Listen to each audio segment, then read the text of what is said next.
वक्त भी तो बड़ा मुश्किल वक्त होगा जब आदमी को आरज़ू की आरज़ू होने लगे, ख्वाहिशों का हजूम हमें गुमराह कर देता है। आज झरोका टीवी पेश कर रहा है आसिफ रजा मीर, एक अदाकार नहीं, एक अहद की पहचान, एक संजीदा चेहरा, खामोश मुस्कुराहट के साथ एक सुनहरी सितारा। आप देख रहे हैं झरोका टीवी, जहां हम करते हैं पुरानी यादों का सफर। एक वो वक्त भी था जब कहानियां धीमी थीं, मगर असर गहरा था। मुकालमे कम थे, मगर खामोशी भी बोलती थी। इसी फिजा में कुछ अदाकार ऐसे भी उभरे जो किरदार अदा नहीं करते थे, वो उन किरदारों में जान डाल देते थे। आसिफ रजा मीर उन्हीं सुनहरी सितारों में से एक है। अब तो ये माशरे का निजाम किस्म की कोई चीज नहीं नजर नहीं है। इस पर ये तका वगैरह का ढकोसला भी थी। पहले वक्तों में सारा दिन लड़ने के बाद थोड़े से आदमी मरते, अब एक बम गिरा देने से पूरे हफ्ते बस्ते इसको सुना ये कैसी भी इजाद होगी, सिर्फ इंसानों को मारेंगे। आसिफ रजा मीर का फन किसी अचानक शोहरत का नतीजा नहीं था।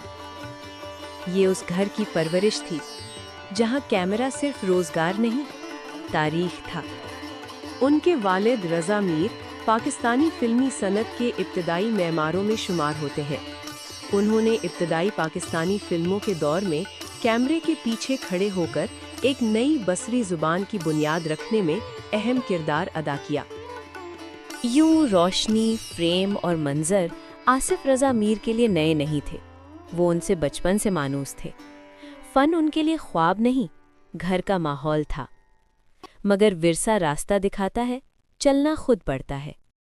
17 बरस की उम्र में कैमरे के सामने आने वाला ये नौजवान जल्द ही संजीदा अदाकारी की पहचान बन गया। मुकालमे बोलने का अंदाज इतना हकीकी कि किरदार नाजरीन के जहनों पर नक्श हो जाता। मैं सुरख पहन लूंगा। ठीक है यार, भाई की साइकिल की मैं अब्बा जी के लिए इस पर बोल ले आऊं। किसी को उनकी साइकिल की चाबी नहीं मिलेगी, वो आएंगे अपनी साइकिल खुद चलाएंगे। पीटीवी के लिए आसिफ रजा मीर ने कई यादगार किरदार अदा किए। तन्हाइयाँ, समंदर और दहलीज जैसे ड्रामों में उनकी अदाकारी भला कौन भूल सकता है। अपने जीते जी रोमांस की ये बेहुरमती बर्दाश्त नहीं कर सकता। अच्छा ये बताओ कि तुम्हारे रोमांस का आजकल क्या स्कोर है? कुछ ना हाल जा रहा है, बहुत ही सुस्त जा रहा है। मेरा ख्याल में पिच खराब। 2 दिन से किसी लड़की का फोन नहीं आया। तुम तो मर गए होगे बेमौत। जनाब इस चांद से चेहरे पर तो लड़कियां मरती हैं। फटा पेटो भाई लपेटो, पतंग बहुत। आसिफ रजा मीर ने ड्रामा तानसेन में जो रोल अदा किया वो अलग अंदाज रखता था। मुश्किल किरदार को निहायत खूबसूरती से अदा किया।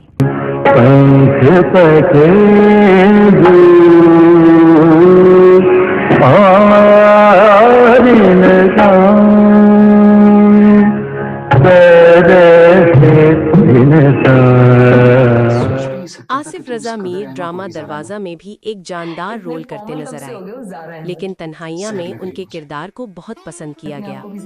अपने आप को भी जहर लग गई, लेकिन मेरी तकदीर ही ऐसी। बको मत, खुद ऊट पटांग हरकतें करती हो और फिर तकदीर को इल्जाम देती हो। जब भी मशवरा करना चाहा तुम्हारे पास टाइम नहीं था, और जब मैंने अपने पे फैसला कर लिया तो तुम लड़ने आ गए। तो तुम पर इतना गुस्सा आ रहा है कि मैं तुम्हें उठाकर बाहर फेंक सकता हूँ। वक्त के साथ मीडिया का अंदाज बदलने लगा, कहानियों की रफ्तार तेज हुई, मगर आसिफ रजा मीर ने जल्दबाजी के बजाय समझबूझ का रास्ता चुना। जो था उसका इफेक्ट मेरे पे आना शुरू हो गया था। I started getting bad roles, bad directors, bad productions, and उसमें फिर मैं जब स्क्रीन पे देखते थे मैं कहा यार ये मैं क्या कर रहा हूँ। So 1980 की दहाई के आखिर और 90 की दहाई के आगाज में उन्होंने अदाकारा उज़्मा गिलानी के साथ मिलकर एक इश्तिहारी और प्रोडक्शन कंपनी ब्लेज़न कायम की। ये उस वक्त का एक जदीद कदम था जब तख्लीकी काम को नए अंदाज में पेश करने की कोशिश की जा रही थी। फिर सन 2009 में इन्होंने हिदायतकार बाबर जावेद के साथ मिलकर प्रोडक्शन हाउस A&B एंटरटेनमेंट की बुनियाद रखी। ये इदारा देखते ही देखते पाकिस्तान के बड़े प्रोडक्शन हाउसेस में शुमार होने लगा।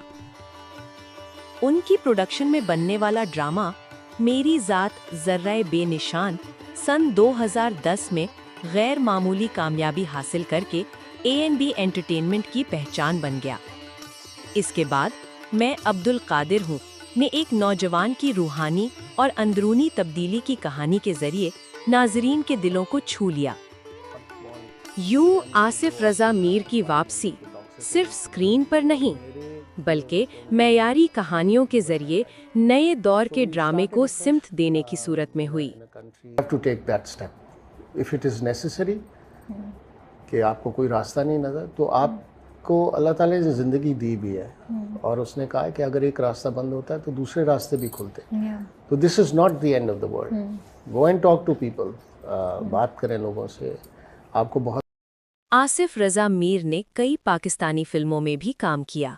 उनकी पहली फिल्म प्लेबॉय थी, फिर प्रिंस, बदलते मौसम, मिस हांगकांग, दामन, वफा और बहुत सी फिल्मों में जानदार रोल अदा किए। कुछ है, पता नहीं इसको क्या कहते हैं, खत कहते हैं। अच्छा जी, वाह वाह, यानी हमने अखलाकन तुम्हारा प्राइवेट खत नहीं खोला और तुम हम ही से पर्दादारी कर रहे। हम का घर तो आपका घर तो नहीं होता। मरहबा चांद तारे घटा फूल शबनम सबा, चांद तारे घटा फूल शबनम सबा, चांदनी।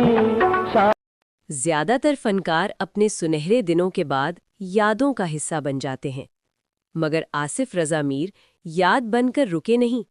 60 बरस की उम्र में उन्होंने बरतानवी crime drama series Gangs of London में काम किया।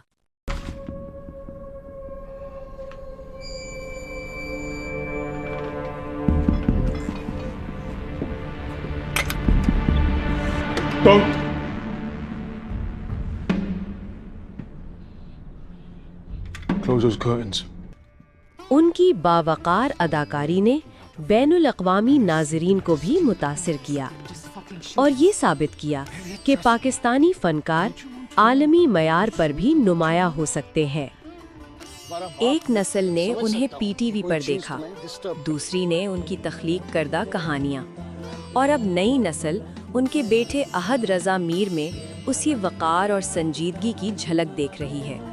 यूं लगता है फन की वो रोशनी जो रजा मीर से आसिफ रजा मीर तक पहुंची थी, अब एक और नस्ल में सफ़र कर रही है। आसिफ रजा मीर को उनकी शानदार फ़न्नी खिदमात पर कई बड़े अवार्ड से नवाजा गया है। हम टीवी अवार्ड्स 2024, हाल ही में लंदन में मुनक्किदा 9th हम अवार्ड्स में ड्रामा सीरियल झोंक सरकार में बेहतरीन अदाकारी पर बेस्ट सपोर्टिंग एक्टर का अवार्ड जीता। Lux style awards 2008 drama serial मेरे दर्द को जो जुबां मिले के लिए बेहतरीन टीवी अदाकार बेस्ट टीवी एक्टर का अवार्ड हासिल किया। प्रोडक्शन अवार्ड 2014 बतौर प्रोड्यूसर उनके ड्रामे दाग को लक्स स्टाइल अवार्ड्स में बेहतरीन टीवी प्ले का अवार्ड मिला। पीटीवी अवार्ड्स अपने करियर के आगाज में तन्हाइयाँ और समंदर जैसे क्लासिक ड्रामों के लिए पीटीवी की जानिब से भी मुताद्दद बार एजाज़ात से नवाजे गए। आपको आसिफ रजा मीर का कौन सा ड्रामा सबसे ज्यादा याद है? कमेंट्स में जरूर बताइए और ऐसी ही सुनहरी यादों के लिए झरोका टीवी को सब्सक्राइब करें, क्योंकि यहाँ हम यादें जिंदा रखते हैं। कुछ दिन हम मर जाएंगे।